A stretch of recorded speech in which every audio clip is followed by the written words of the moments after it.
There have been hundreds of shows on Cartoon Network over the past 31 years of its existence, but there's one show that you may have never even heard of that they want you to forget, and that is The Moxy Show. But first, you're gonna need some context. The year is 1993. Cartoon Network, having just launched the previous year, was still airing old Hanna-Barbera cartoons, with no original programming under the Cartoon Network name. Betty Cohen, then president of Cartoon Network, was responsible for overseeing the transition from a channel that played old Hanna-Barbera cartoons to its own network with its own original shows. Very little is actually known about the production of The Moxy Show, and references are extremely hard to come by, making this search for information one of the most interesting things I've ever done on this channel. The Moxy Show was an anthology series that ran on CN from 1993 to 1995. Originally known as The Moxy Pirate Show, however, no episodes from this incarnation exist in full, making it one of the most lost pieces in CN's catalog. Currently, there are 24 episodes known to exist, yet only 2 of them have been found in full. However, one of the most interesting things about the show is the people who worked on it. So let's go behind the scenes for a moment. Some of the star power to come from the show actually hides within the writer's room. You have Penn Jillette, one half of Penn and Teller, and Matt Malero, who co-created Aqua Teen Hunger Force and created 12-Ounce Mouse, which are both considered Adult Swim classics today.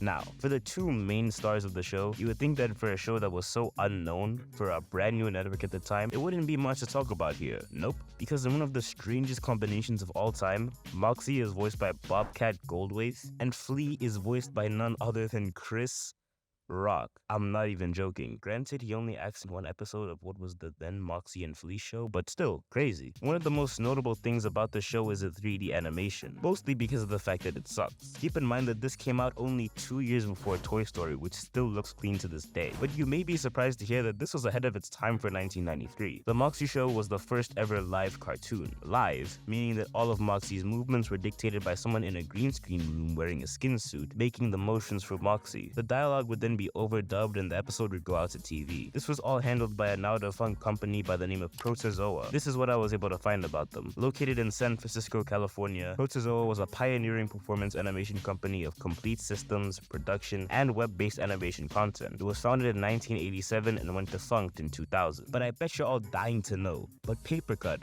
what was the show actually like? Was it good? Bad? How does it hold up today? Well, I won't keep you waiting any longer, so let's take a look at Cartoon Network's first ever original program, The Moxy Show. And now, it's time for The Moxy Show!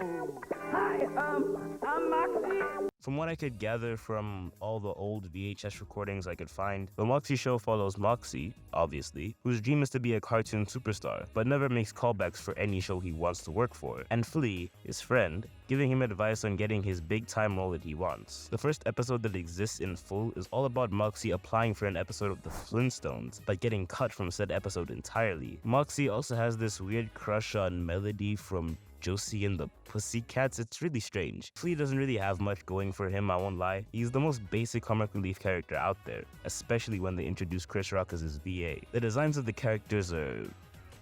Look, I get it, this was the first cartoon of its type, and 3D graphics and tech in the 90s were pretty limited, but dear god, these designs are ugly. Moxy has these fake-ass Mickey Mouse looking gloves and his yellow shirt with checkerboard red and black pants. Who the fuck designed this? The whole thing is just awkward to look at, coupled with this very robotic swaying movement, making for a really uncomfortable watch. And it was only when I watched the first and only episode of the Moxy and Flea show that I had a sudden realization, and it hit me like a brick to the head. This show was never going to work simply because it's ugly. Like, take a look at some of these shots. They try to mix live action with 3D and green screen effects. There's no rhyme or reasoning to any of the mixed media they try to implement. This is what Gumball would look like if you gave them the budget of the coins you find between the couch cushions. The pilot for this incarnation, the Moxy and Flea show, didn't test well enough to warrant its full series, and you can see why. Oh, and the plot is about Moxy and Flea being abducted by space monkeys suffering from hair loss. I wasn't really able to focus on anything going on. I was honestly in a total state of limbo watching this. After the failure of the test pilot for Moxy and Flea, the show was effectively cancelled, with reruns reportedly stopping after the year 2000, when all of the classic CN programming like the Flintstones were moved to Boomerang. Except the show never aired on Boomerang, nor got a DVD or VHS release. And you'd think that'd be the end of it, right? Wrong. There are still 3 pieces of Moxy media that I want to talk about.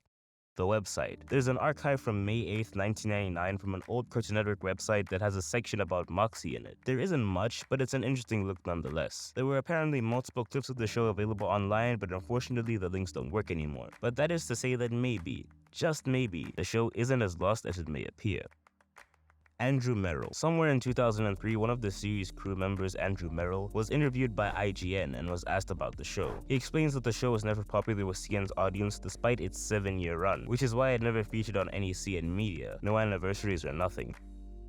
Crossover Nexus. Crossover Nexus was an OKKO special that featured guest appearances from Ben 10, Garnet from Steven Universe, and Raven from TCG. But there are multiple nods and cameos from other legendary shows from the past. And Moxy. Near the end of the episode, there are a bunch of statues of old forgotten CN shows that are soon released from their state. And wouldn't you know it, Moxy is right there. This one is especially strange to me. Not only is it the first time CN had directly acknowledged the show's existence in, 18 years, but it also means that someone on the staff remembered the show enough to make sure that he was put in there. That is honestly insane to me. So that's the complete history of the Moxy Show, I guess. This video was super fun to make, there was a lot of research that I had to do, and I honestly felt like one of those internet detectives trying to get to the bottom of this lost media. If the video does well and you enjoy it, let me know. I'm super down to make more like these. Hope you have a good day, and take care.